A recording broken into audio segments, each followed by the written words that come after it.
Let's shift our attention now to analyze some state of the nation matter. So President Bola Tinubu said there will be census. This census might be different in one way. It says biometric and NIMSI, biometric capturing and all that will be part of the census that he has now set a committee to plan. But in all of this, there are measures and parameters for which we can measure, we can gauge what the president and his team are doing. How well have they done? Look at the budget. How well have they performed on those budgets? Let's break some issues down for you tonight. I'm being joined by policy, data, and political analyst, Mr. Kolawale Johnson is live for us here in our studio. It's a pleasure having you tonight. Join us. Interestingly, you are also from Ondo State. You know that I just talked to you. Are from the river, right? That the governor was coming. I didn't know. When I invited you last week, you were not able to come. And we planned today. It was coincidence. It's okay. I congratulate him too. All right. And I know that the state is expecting much. Yeah. Honestly. All right.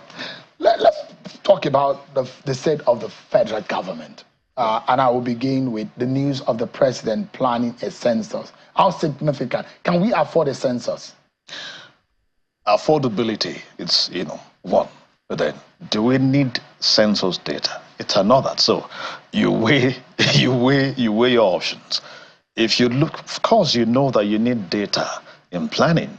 And without adequate data, you can't even churn out a sound policy instrument that will drive development, in the country. So, for me, if we're looking at the cost, we may not do the needful. Last year, some of us said no, that the country was not ripe, was not good enough in terms of our standing financially for the census. Why? Because we're having so many things, to do at once. But I think now,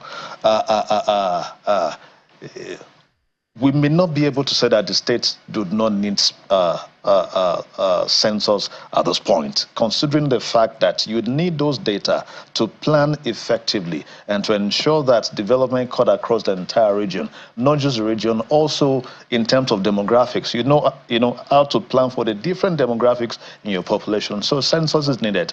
We should also talk about the corruption process in procurement, in our procurement process, because a lot of the things that we do for such an exorbitant, cost, they don't cost as much.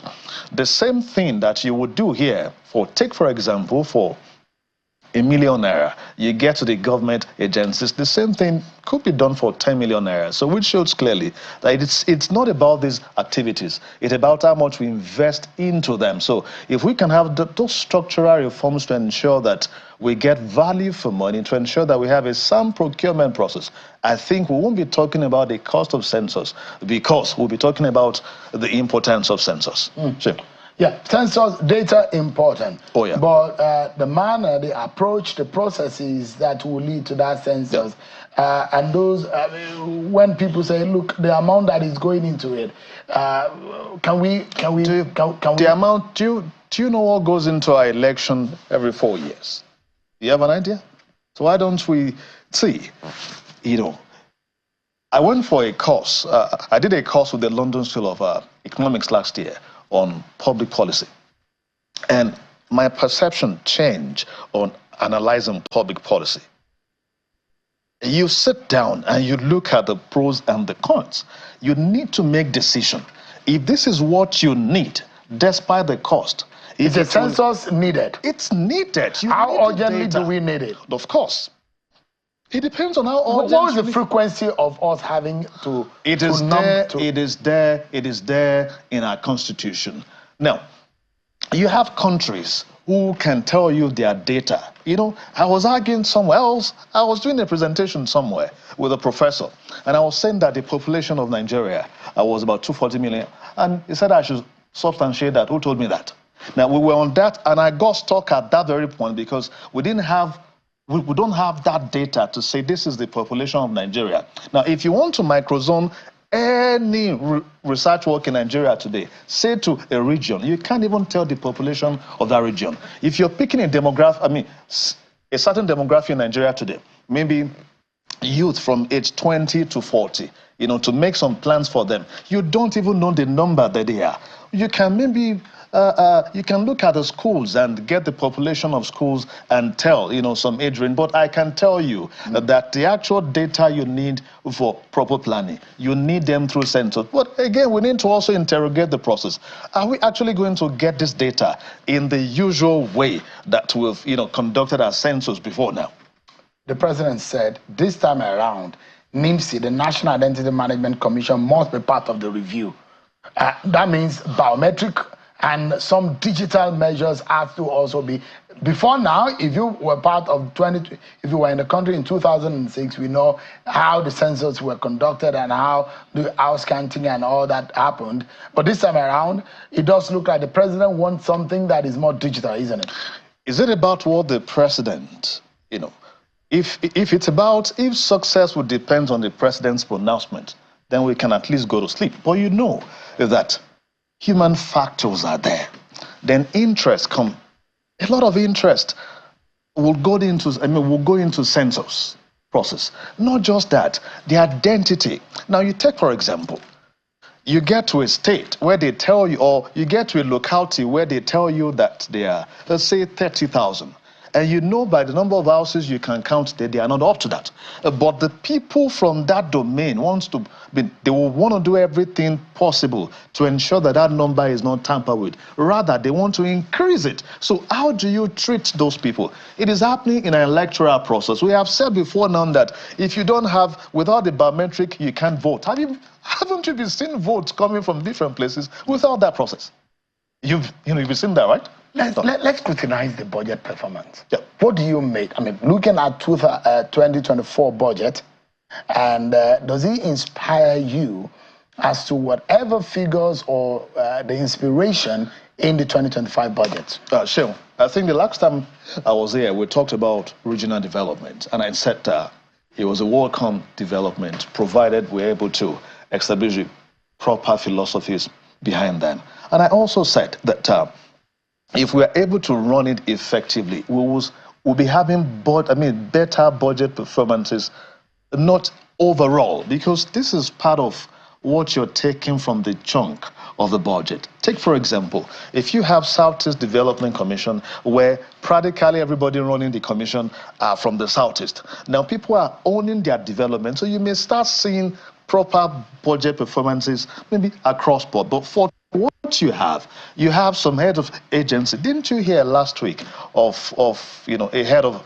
parastatal, with a kind of humongous amount said to have been taken away by him? So you have people sitting on different agencies, and they see it as the share of their own national cake. Largely, they all come there to take and not to deliver services. So unfortunately, that is affecting the budget performance. And a lot of times, when you see budget, take for example, if you have ₦1 million budgeted somewhere, and for recurrent expenditure, you have say 400,000 naira, then for capital expenditure, you have 600,000 naira. At the end of the day, your recurrent will perform, say, 90%. Then your capital would have performed maybe 35% or say 25%. By the time they put it together, they will tell you that the budget has performed, say, 60%. But a lot of times it is not true. It is because we do more on the recurrent and we do less on the capital. So looking at 2024 budget, I think we'll be seeing, or we'll be hoping for a better improvement this year so that it can translate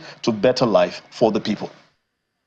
So now you mentioned an agency of government, and I understand that some federal lawmakers are already raising eyebrow about it was alleged that the Nigerian Content Board, NCDMB, there were allegations of about 7 billion naira spent on consultancy, over 580 million naira on 5-day London training, logistic allowances. These are just a few of the list of allegations with documents that are now made available, and hoping that, under this government, this kind of allegation will be for an agency of government. And if you look at the Constitution or the laws guiding the activities of such an agency, it will take a board or the Fed to approve such an amount for spending. 7 billion naira allegedly spent on consultancy. And this is alleged to have happened. And it does look like nothing is happening. Sure. I don't know. I'm trying to, I'm trying to avoid some things tonight. I don't want to, ruffle feathers so much, but I'm struggling here.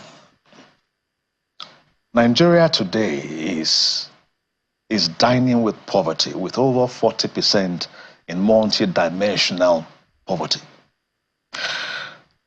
I think, no, about 70, is it? Okay, 72% in the rural area, then 63% generally. Largely because we have a pandemic within the system, it is corruption. When the president brought the reform 2023, I said two things, if I remember.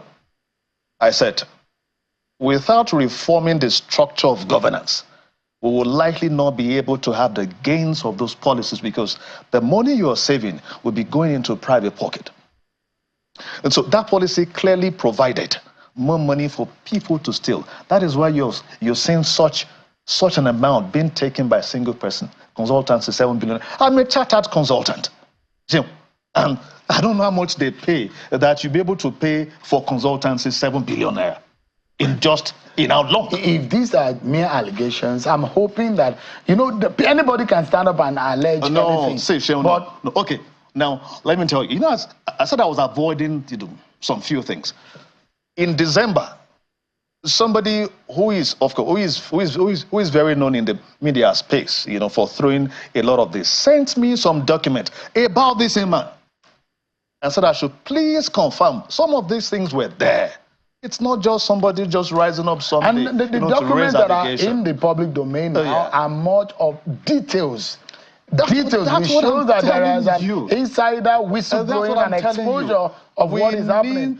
My worry is why, if this is in the public domain, it does look like nothing is happening. Now, that is one thing I kept, I have said this a lot of times. 7 billion allegedly spent on consultancy. You do not have a system that will give consequences to actions. You're only strengthening it to keep happening. Take, for example, if a little boy steals here and you rub his head, now tomorrow is going to steal bigger until we start ensuring that people face the consequences of their actions in the public space. See, let me share this with you. Somebody told me some time ago that all this noise you are making, you will make noise, nothing will happen. I will only keep more for the people you are reporting to. It was painful, Sheon. Oh yeah, to my very face, not behind me anyway. Of course. So it is painful when you know that people think they can steal and get away with it and nothing will happen. Now, I said this before, that this government has not given us the policy direction, or they've not shown that action in fighting corruption. EFCC is, different now a bit. The head of the place is like fighting that technically. I think for me, I rate him very high. But again, he has found himself amidst a lot of political intrigues that he can hardly navigate through to do his job properly, unfortunately. This is where, on this matter, I want to drag you into. You've been dragged into that matter. You've been very close into the National Assembly matter. Is it on? What's no. Okay, let me tell you this. I'll take you to the matter of what happened in the National Assembly. And they say what goes around comes around. Oh, yeah. The issue between the Senate President and Senator Natasha Akpoti and Natasha Akpoti Oduagan. And the altercation, and the senator there saying, I'm not afraid of you. You will not silence me. And there are those who say, oh, this is not a first senator that is aggrieved with the manner in which they're being treated on the floor by the Senate President. Let me allow you to just give us about 60 seconds of analysis or your view on what went on in the National Assembly.